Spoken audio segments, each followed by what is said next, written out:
ଅଯୋଧ୍ୟାରେ ପ୍ରଭୁ ରାମଲାଲା କେଉଁ ଦିନ କେଉଁ ବସ୍ତ୍ର ପରିଧାନ କରୁଛନ୍ତି ଆସନ୍ତୁ ଜାଣିବା।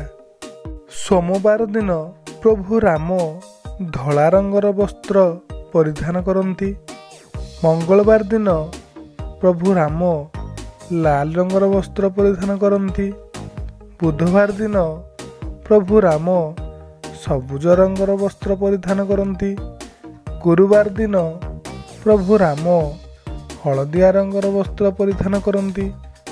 ଶୁକ୍ରବାର ଦିନ ପ୍ରଭୁ ରାମ ହାଲକା ହଳଦିଆ ବା କ୍ରିମ୍ କଲର ବସ୍ତ୍ର ପରିଧାନ କରନ୍ତି।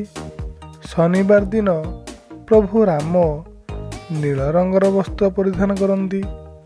ଶେଷ ଦିନ ବା ରବିବାର ଦିନ ପ୍ରଭୁ ରାମ ଗୋଲାପୀ ରଙ୍ଗର ବସ୍ତ୍ର ପରିଧାନ କରନ୍ତି। ଆପଣମାନଙ୍କୁ ପ୍ରଭୁ ରାମଙ୍କର ଏହି 7ଟି ବସ୍ତ୍ର ଭିତରୁ କେଉଁ ବସ୍ତ୍ରଟି ବେଶୀ ଭଲ ଲାଗିଲା ନିଶ୍ଚିତ ଭାବେ କମେଣ୍ଟ କରି ଜଣାଇବେ।